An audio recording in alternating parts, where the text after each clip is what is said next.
ஏய் நில்லு, நீ எங்க போற? சார், நான் சூர்யா. நானும் இந்த பர்த்டே பார்ட்டிக்கு தான் வந்திருக்கேன். ஹே गाइस, லிசன். இவனை பாத்தீங்களா? பார்க்கவே பிச்சைக்கார மாதிரி இருக்கான். ஆனா இவ்வளவு பெரிய கோடீஸ்வரன் கௌதமோட பர்த்டே பார்ட்டிக்கு வந்ததா சொல்றான். கேட்கவே காமெடியா இருக்கு.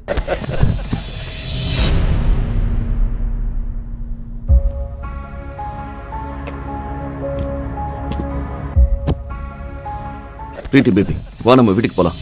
பேபி, பிரீத்தி உனக்கு இந்த பிச்சைக்காரன் யாருன்னு தெரியுமா? சச்ச, யார் இவன்? எனக்கு யாருனே தெரியாது. Who the hell are you? பிரீத்தி கூறியதை கேட்டு அதிர்ச்சி அடைந்தான் சூர்யா. ஆனால் பிரீத்தி சூர்யாவை அவமானப்படுத்துவது வழக்கமாக நடக்கும் விஷயம்தான். பிரீத்தி, இப்ப நம்ம கிளம்பலாம். வா வீட்டுக்கு போலாம். ஏ பிச்சைக்காரா, நீ முதல்ல இங்க இருந்து வெளியே போ. செக்யூரிட்டி, முதல்ல அந்த குப்பையை தூக்கி வெளியே போடு. அதே நேரத்தில் பர்த்டே பாய் கௌதம் அந்த இடத்திற்கு வர திடீரென்று அவன் பார்வை சூர்யாவின் மேல் விழுந்தது. சூர்யா பார்ட்டிக்கு வந்ததை பார்த்து அதிர்ந்து போனான் கௌதம். சூர்யா சக்கரவர்த்தி சார், நீங்களா? இந்த ஏழையோட பர்த்டே பார்ட்டிக்கு நீங்க வந்திருக்கீங்களா? என்னால நம்பவே முடியல. நீங்க இங்க வந்ததுக்கு நான் ரொம்ப கொடுத்து வச்சிருக்கணும். Sir sir, please please please உள்ள வாங்க. அங்கு நடந்தவற்றை பார்த்த பிரீத்தி மற்றும் அவளுடைய நண்பர்கள் அதிர்ச்சியுடன் தங்கள் கண்களையே நம்ப முடியாமல் பார்த்துக் கொண்டிருந்தனர்.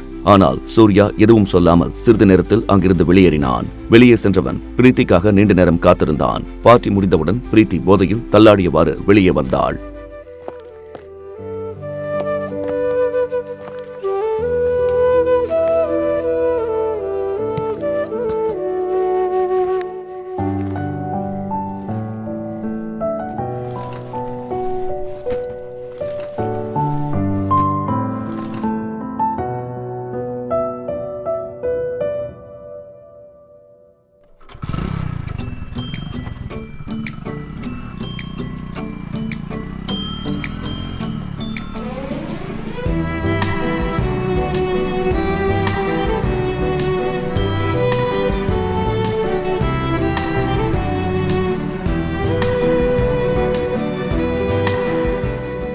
சூர்யா எப்படியோ சமாளித்து பிரீத்தியை அழைத்துக் கொண்டு தன் மாமியார் வீட்டுக்கு வந்து சேர்ந்தான்.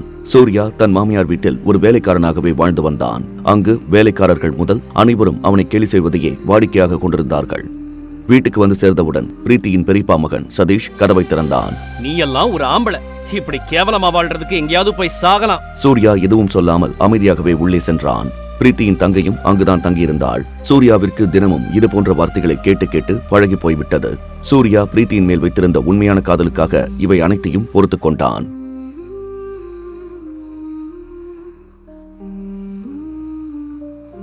இன்னைக்கு எல்லாரும் என்ன பார்த்து சிரிக்கிறீங்க. ஒரு நாள் என்ன பத்தின உண்மை தெரிய வரும். அப்ப நீங்க எல்லாம் வாயடிச்சு போய் நிக்க போறீங்கடா. சூர்யா யார் என்ற உண்மை இதுவரையில் யாருக்கும் தெரியாது. சூர்யாவும் ஏதோ ஒரு காரணத்திற்காக அதனை யாரிடமும் சொல்லவில்லை. சூர்யாவை அவமானப்படுத்தாதவர்களே அந்த வீட்டில் இல்லை என்று சொல்லலாம்.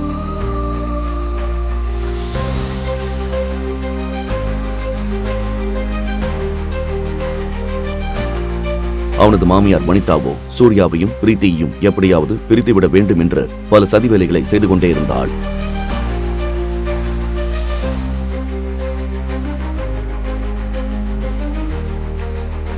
சூர்யா, நம்ம ஹோட்டல் ரூம்குள்ள சில முக்கியமான ஆளுங்களை மீட் பண்ண போறோம். அங்க வந்து நீதான் என்னோட ஹஸ்பண்ட்னு யார்கிட்டயும் சொல்லக்கூடாது. நீ என் வீட்டு வேலைக்காரன்னு சொன்னா போதும். ஆனா பிரீத்தி... சூர்யா, உனக்கு தெரியுமா, உள்ள இருக்கிறவங்க எல்லாம் ரொம்ப பெரிய பணக்காரங்க. அவங்களுக்கு என்னோட புருஷன் ஒரு ஏழைன்னு தெரிஞ்சா எனக்கு ரொம்ப அசிங்கமா போயிரும். பிரீத்தி சொன்னதை கேட்டு சூர்யாவின் முகம் இருண்டு போனது. இது போன்ற ஏச்சு பேச்சுக்கள் ஒன்றும் சூர்யாவிற்கு புதிதல்ல. இது போன்ற வார்த்தைகளை அவன் பலமுறை கேட்டுவிட்டான். பிரீத்தியும் அவளது குடும்பமும் சூர்யாவை எப்போதும் ஒன்றுக்கும் உதவாதவனாகவே பார்த்து வந்தனர். இன்று பிரீத்தி அவளது பாலிய சிநேகிதி ஸ்னேகாவுடன் அவளது புதிய நண்பர்களையும் சந்திக்க ஹோட்டல் ரூமிற்கு செல்கிறாள். அப்போது பிரீத்தி சூர்யாவிடம் தேவையில்லாம எந்த நாடகமும் போடுற வேலை வச்சுக்காத என்று எச்சரிக்கை விடுக்கிறாள்.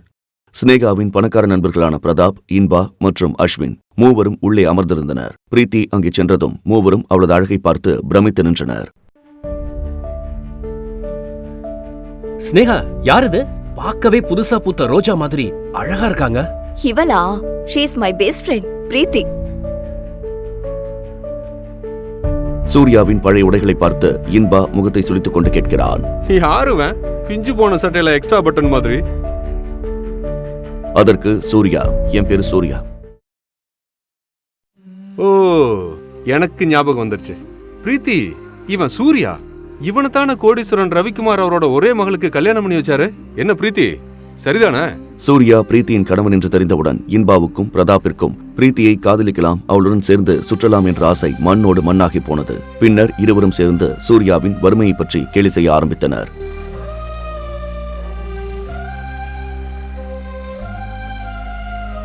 ஆமா சூர்யா பிரதர், நீங்க ஏதோ பேங்க்ல ஒர்க் பண்றீங்கன்னு கேள்விப்பட்டேன். உங்களோட சேலரி எவ்வளவுன்னு தெரிஞ்சுக்கலாமா? மூவரும் சேர்ந்து வேண்டுமென்றே சூர்யாவை கேவலப்படுத்திக் கொண்டிருந்தனர். என்னோட சேலரி 12,000 ரூபாய். எவ்வளோ சார்? 12,000 ரூபாய்.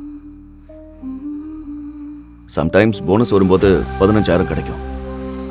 ஆமாமா, இது ரொம்ப நல்ல சம்பளம் தான். இது என்னோட நகைக்கடை அக்கௌண்டன்டோட பாதி சம்பளம். ஆனா இந்த காலத்துல இது ரொம்ப பெரிய விஷயம் தான். இன்பா ப்ரோ, உங்க கடையில ஏதாவது ஆள் தேவைப்பட்டா நீங்க ஏன் சூர்யாவை வேலைக்கு எடுத்துக்க கூடாது? பார்க்க ரொம்ப நல்லவரா தெரியறாரு. அப்புறம் நீங்க எதுவும் கம்ப்ளைண்ட் பண்ற அளவுக்கு வச்சுக்க மாட்டாருன்னு நினைக்கிறேன். ஆமா கண்டிப்பா பிரதா ப்ரோ, நான் அவரை தாராளமா வேலைக்கு எடுத்துக்கிறேன். பிரீத்திக்காக ஒரு 20-25,000 ரூபாய் சேலரி கொடுக்கலாம். என்ன சூர்யா, உங்களுக்கு ஓகேனா நீங்க நாளைக்கே வந்து வேலையில ஜாயின் பண்ணிக்கலாம். இவர்கள் யார் சூர்யாவிற்கு வேலை கொடுப்பதற்கு? சூர்யா நினைத்தால் இவர்கள் மூவரையும் சேர்த்து விலைக்கு வாங்க முடியும். சூர்யா சக்கரவர்த்தி குடும்பத்தின் ஒரே வாரிசு என்று யாருக்கும் தெரியாது. ஏன் பிரீத்திக்கும் அவளது குடும்பத்தினருக்கும் கூட சூர்யாவின் பின்புலம் பற்றி தெரியாது. சூர்யாவிற்கு தான் கோடீஸ்வரன் என்று சொல்லிதான் இவர்களிடம் தன்னை நிரூபிக்க வேண்டும் என்ற அவசியமும் இல்லை. அதனால்தான் எப்படிப்பட்ட கஷ்டமான சூழ்நிலையையும் அமைதியாக கடந்து செல்கிறான். தேங்க்யூ மிஸ்டர் இன்பா, உண்மையாவே இது ரொம்ப நல்ல ஆஃபர் தான். நீங்க எனக்கு இவ்வளவு தூரம் ஹெல்ப் பண்ணணும்னு நினைச்சதுக்கு ரொம்ப தேங்க்ஸ். உண்மையை சொல்ல போனா எனக்கு ஜுவல்லரி பத்தி எதுவுமே தெரியாது. அது மட்டும் இல்லாம எனக்கு இப்ப கிடைக்கிற சம்பளமே போதும். பிரீத்திக்கு ஸ்னேகாவின் பணக்கார நண்பர்கள் தேவையில்லாமல் பேசிக் கொண்டிருந்தது எரிச்சலை உண்டாக்கியது. அங்கு நிற்க விருப்பம் இல்லாமல் வெளியே சென்று விடுகிறாள். அங்கே பிரீத்திக்கு எதிரே வந்த நபரின் மீது சகித்துக் கொள்ள முடியாத அளவு மதுவாடை வீசியது. இப்போது பிரீத்தி எதை பற்றியும் யோசிக்காமல் ராக்கியின் கன்னத்தில் ஓங்கி அறைந்து விடுகிறாள். என்ன அடிச்சிட்டல்ல, இப்போ உன்னை என்ன பண்ண போறேன்னு பாரு. பிரீத்தி பதற்றத்தில் கண்களை இறுக்கமாக மூடிக்கொண்டாள். இந்நேரம் பாட்டில் தன் தலையில் இறங்கி இருக்கும் என்று எதிர்பார்த்தவள் திடீரென்று கண்களை திறந்து பார்க்க ஒரு கை அடிக்க வந்த கையை தடுத்து நிறுத்தி இருந்தது. நீ குடிச்சிருக்கியா? நீ உருப்படியா வெளியில போகணும்னு நினைச்சனா மரியாதையா என் ஒய்ஃப் கிட்ட தப்பா நடந்துக்கிட்டதுக்காக சாரி கேட்டுட்டு வெளியில போயிரு. என் மேல கைய வச்சு நீ பெரிய தப்பு பண்ணிட்ட. இப்போ இந்த குடிகாரனால என்ன பண்ண முடியும்னு உனக்கு காட்டுறேன். பிரீத்தி முதல் முறையாக சூர்யா இவ்வளவு தைரியமாக அவனை எதிர்ப்பதைக் கண்டு ஆச்சரியத்தில் உறைந்தாள். அவளால் அவள் கண்களையே நம்ப முடியவில்லை.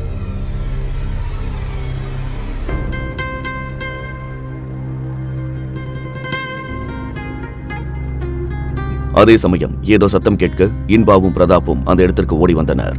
நான் தனியா வந்ததை பார்த்துட்டு இந்த இடியட் குடிச்சிட்டு வந்து என்கிட்ட தப்பா நடந்துக்க பார்த்தான். இப்போது கோபத்தில் பிரதாப்பின் கண்கள் சிவந்தன.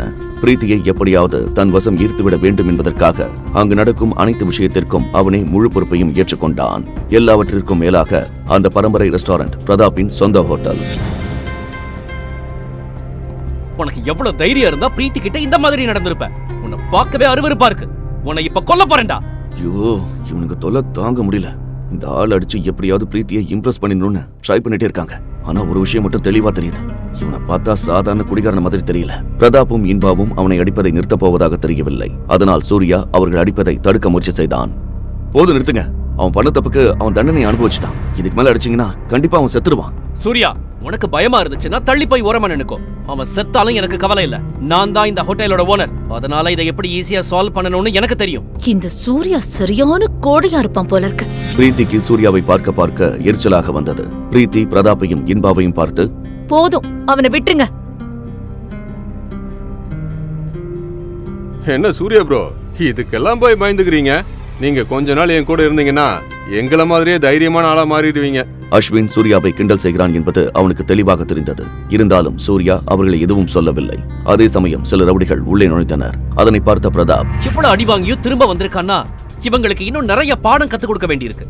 வெயிட் பண்ணுங்க, இவங்களை கொஞ்சம் கவனிச்சிட்டு வந்துடுறேன். பிரதாப் ஒன்றும் சாதாரண ஃபைட்டர் இல்லை. அவன் கராத்தேவில் பிளாக் பெல்ட் சாம்பியன்.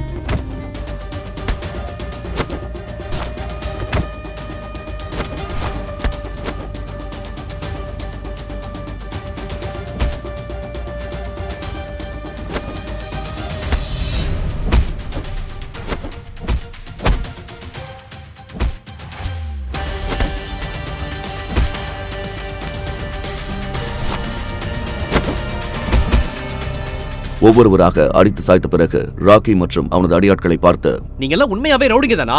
உங்களுக்கு எல்லாம் ரவுடியா இருக்கவே தகுதியே இல்ல.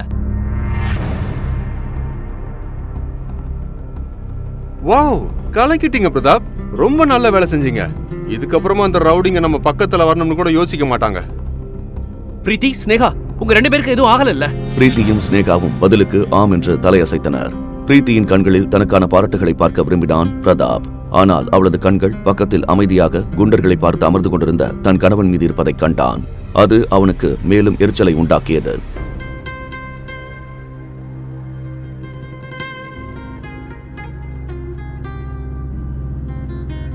இந்த தடியன்களை என்ன செய்யலாம்? யாரையாவது வர சொல்லி உங்களை புதைச்சிடலாமா? வேணாம் ப்ரோ, இவங்களை என்னோட வேலைக்காரங்க பாத்துக்குவாங்க. நீங்க 2 பேரும் வாங்க போலாம். இன்பாவிற்கு எதையும் செய்ய துணிச்சல் இல்லை என்பதால் தன்னை மிகைப்படுத்தி காட்டவே முயற்சி செய்து கொண்டிருந்தான்.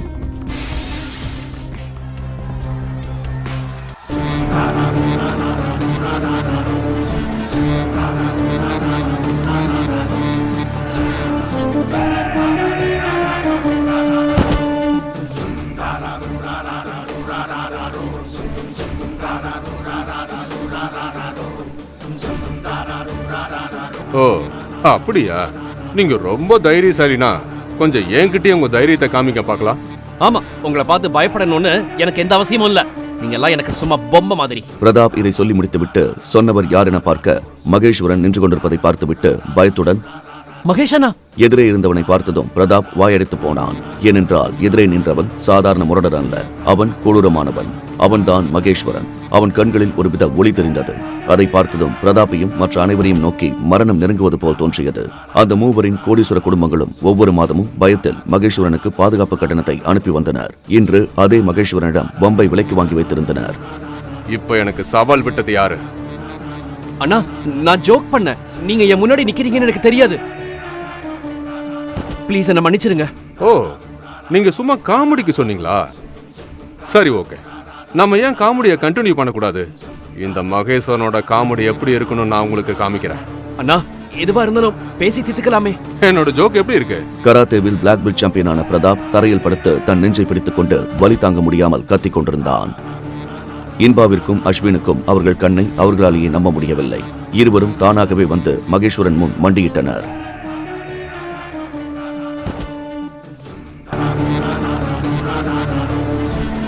அங்கே ஸ்னேகாவின் நண்பர்கள் மூவரும் வலிதாங்க முடியாமல் கதறிக் கொண்டிருந்தனர். அதை பார்த்து பிரீத்தியும் ஸ்னேகாவும் பயத்துடன் என்ன செய்வதென்றே புரியாமல் தவித்துக் கொண்டிருந்தனர். ஆனால் இவர்களின் சிறு தவறால் தான் நாம் மிகப்பெரிய பிரச்சனையில் மாட்டிக்கொண்டோம் என்று பிரீத்தி நினைத்தாள். ஆனால் மகேஸ்வரனோ அங்கு நடப்பதை பார்த்து ரசித்துக் கொண்டிருந்தான். அந்த மொட்டத்தில் என்ன பார்க்கும் போதே எனக்கு அவன் சாதாரண குடிகாரன் இல்லைன்னு சந்தேகமா தான் இருந்துச்சு. ஆனா மகேஸ்வரன் அவனுக்கு பின்னாடி இருப்பான்னு நான் கொஞ்சம் கூட எதிர்பார்க்கல. சரி, பிரீத்தியை யாரும் தொந்தரவு பண்ணாத வரைக்கும் நான் இதுல தலையிட மாட்டேன். மகேஸ்வரன் பின்னால் நின்று கொண்டிருந்த மூவரையும் கவனிக்கவில்லை. பிரதாப் மற்றும் அவன் நண்பர்கள் வலியில் துடிப்பதைக் கண்டு ரசித்துக் கொண்டிருந்தான். டேய், ஒரு நிமிஷம். அவனோட கை காலெல்லாம் உடைச்சிரு. அப்பவும் அவன் பேசுறத நிறுத்தலனா அவன் கழுத்தையும் சேர்த்து உடைச்சிரு. ஒருவேளை அவன் செத்துட்டான்னா அவங்க அப்பனுக்கு ஏன் சார்பா 2 கோடி ரூபாயை கொண்டு போய் கொடுத்துரு. ஸ்டாப் ஸ்டாப் ஸ்டாப், போதும், அவங்கள விட்டுருங்க. பிரீத்தி இதை சொன்னதும் மகேஸ்வரன் குரல் வந்த திசையை நோக்கி திரும்பி பார்த்தான். அங்கே சூர்யாவை பார்த்துவிட்டு, சூர்யா ஐயா, சக்கரவர்த்தி. அவன் கண்கள் விரிந்தன. அவனால் தன் கண்களையே நம்ப முடியவில்லை.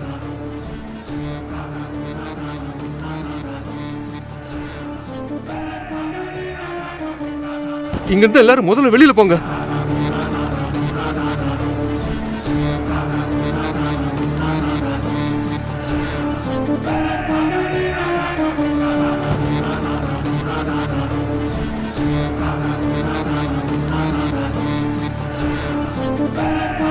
மகேஸ்வரனின் ரியாக்ஷனை பார்த்து சுற்றியிருந்த அனைவரும் சூர்யாவை பார்த்ததும் ஏன் திடீரென்று இவ்வளவு பெரிய ரவுடி மகேஸ்வரன் இப்படி நடந்து கொள்கிறார் என்று அதிர்ச்சி அடைந்தனர். மகேஸ்வரன் தன் ரவுடி ஆட்களுடன் அங்கிருந்து ஓட ஆரம்பித்தான். மகேஸ்வரனும் சூர்யாவும் இதற்கு முன் எங்காவது சந்தித்திருக்கிறார்களா? சூர்யா உண்மையிலேயே கோடீஸ்வரன் தானா? அவன் கோடீஸ்வரன் என்றால் ஏன் மாமியார் வீட்டின் வேலைக்காரனாக அனைத்து அவமானங்களையும் தாங்கிக் கொண்டு அடிமை வாழ்க்கை வாழ்ந்து கொண்டிருக்கிறான்? ரவிக்குமார் ஏன் அவனை போன்ற ஒரு ஏழையை பிரீத்திக்கு திருமணம் செய்து வைத்தார்? இந்த அனைத்து கேள்விகளுக்கும் விடை தெரிந்து கொள்ள பாக்கெட் எஃப்எம்-ஐ டவுன்லோட் செய்து தி பாஸ் முழு கதையும் கேட்டு மகிழுங்கள். லிங்க் டிஸ்கிரிப்ஷனில் கொடுக்கப்பட்டுள்ளது.